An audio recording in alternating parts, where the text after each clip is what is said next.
U Rwanda rwo hambere rwari rufite umuco wo gutarama, aho abantu bakuru, urubyiruko n'abana bicaranaga bakaganira ku bisigisigi by'umuco n'amateka, bagatebya, bagasakuza ndetse bagaca n'imigani kimwe n'ibindi bikorwa byerekeye umuco. Aha kandi niho abantu bakuru bagendaga babwira abakiri bato amateka biboneye, bityo abana nabo bakayabika bakazayasangiza abandi uko ibisekuruza bigenda bikurikirana. U Rwanda rwo hambere rwategetswe n'abami ku buryo abanyamateka babagabanyije mu byiciro bitatu. Ibi bigizwe n'abami b'ibimanuka, abami b'umushumi ndetse n'abami b'ibitekerezo. Abami b'ibimanuka ni abakomoka kuri Shyerezo. Abami b'umushumi ni abatazwi igihe bategekeye n'ibyabaye ku ngoma zabo. Naho abami b'ibitekerezo ni abami bazwi neza igihe bategekeye n'ibyabaye ku ngoma zabo. Abami b'ibimanuka bivugwa ko bakomoka mu ijuru, bahera kuri Shyerezo bakagera kuri Kazi. Naho abami b'umushumi bahera kuri Gihanga cyahanze inka n'ingoma bakagera kuri Cyilima wa mbere Rugwe. Abami b'ibitekerezo ari nabo ba nyuma bahera kuri Kigeli wa mbere Mukobanya bakageza ku mwami wa nyuma w'u Rwanda ariwe Kigeli wa gatanu Ndahindurwa. Gihanga Ngomijana yabaye umwami wa mbere w'umushumi hagati y'umwaka w'1091 n'1124, afatwa nk'umuntu wahanze u Rwanda.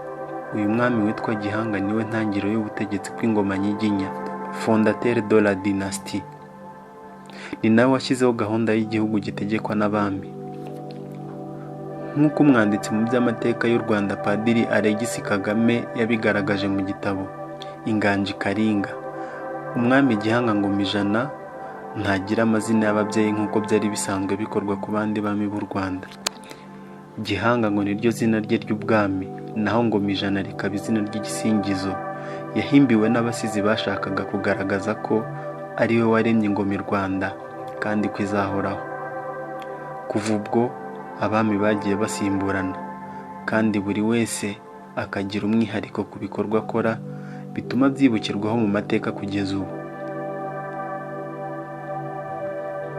Biragoye kubona umuntu wo ku gihe cy'intangiriro y'ingoma y'abami wakubwira ibyakorwaga icyo gihe, kuko kwandika ntibyari bimenyerewe.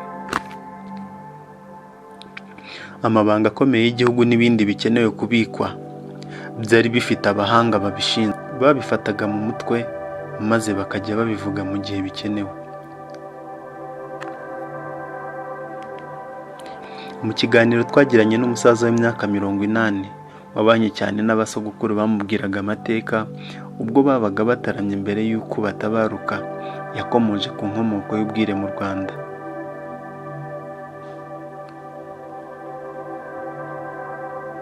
Iyi yatubwiye muri aya magambo ati: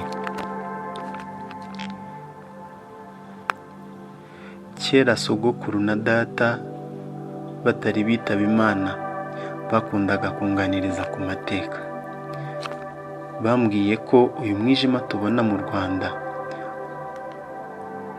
utahozeho, kuko ngo wazanwe n'umwe mu bami bategetse u Rwanda nyuma yo kubona abanyarwanda bakora ubutaruhuka kuko nta mwijima wabagaho. Nk'uko umusaza bisobanura, Gihanga Ngomijana yari ashishikajwe n'iterambere ry'abanyarwanda. Icyo gihe abanyarwanda bakoraga ubutitsa kuko icyo gihe hahoraga amanywa. Gihanga yaje gushaka uburyo abaturage bakora bakaruhuka nk'uko mu bindi bihugu bifite umwijima byagendaga. Yari amaze kumenya ko mu bihugu by'abaturanyi bagira igihe cyo kuruhuka kuko bo bagiraga ubwire hanyuma bakazindukira mu kazi bukeye umwijima ushize. Gihanga yohereje abiri Karagwe kwitegereza ukuntu bigenda kugira ngo ashake uburyo yafasha abanyarwanda kuruhuka. Uko bagendaga babona amakuru mashya niko bamenyeshaga umwami. Bageze i Karagwe baje kumenya ko hari umucunnyi witwaga Marora wari utuye hamwe n'umugezi witwa Bwiza. Gihanga yasabye abiru kubwira uwo mucunnyi kubaho umwijima kugira ngo abanyarwanda nabo bajye bakora, bagire n'igihe cy'ubwire maze baruhuke. Abiru bagejeje ubutumwa ku mucunnyi maze asaba umwami Gihanga kohereza umuntu umwe akazana agatebo gafite n'umutemeri akamufasha kohereza umwijima mu Rwanda. Umwami Gihanga yabigenje nk'uko yabisabwe, yoherezayo umwiru. Umwiru aragiye, ageze kwa Marora amuha agatebo. Marora yaragafashe arakabika, maze acumbikira umwiru kugira ngo nimugoroba aze kubona uburyo ashyira mu mwijima. Bugorobye, umucunnyi yikojeje hanze afungura agatebo ashyira mu mwijima, avuga amagambo y'umwuga we atuma umwijima ugumamo. Amaze gushyiramo umwijima, yakabitse mu nzu. Mu rukerera yahagurukije umugaragu aramuherekeza, amugeza hafi y'umupaka wa Karagwe n'u Rwanda. Kuva batangiye urugendo ku mupaka w'u Rwanda, umwijima wagendaga uririmba ugira uti: tuvuye ku bwiza bw'Amarora, ku bwiza bw'Amarora, ku mugezi w'Imana, tugiye kwira i Rwanda. Abahinzi bahinge batahe, tugiye kwira i Rwanda. Ababagazi babagare batahe, tugiye kwira i Rwanda. Uko bateraga intambwe bigira imbere, niko umwijima wasubiragamo iriya ndirimbo kugeza bageze mu Rwanda. Mbere y'uko umucunnyi atandukana n'umwiru wari wamutumye umwijima, yamusabye gufungura agatebo igihe ageze mu Rwanda.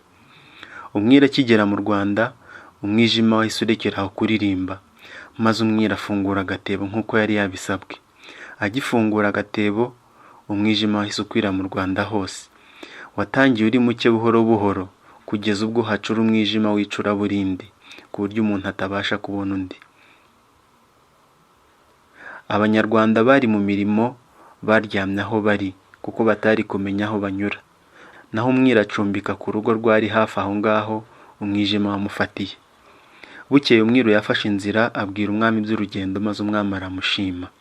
Abanyarwanda batari baraye iwabo kubera umwijima bazindukiye mu ngo zabo. Kuva ubwo batangira kubona umwijima utangiye kuza, bagahita bava mu mirimo bakajya mu rugo kuruhuka, bagasubira mu kazi ku munsi ukurikiyeho.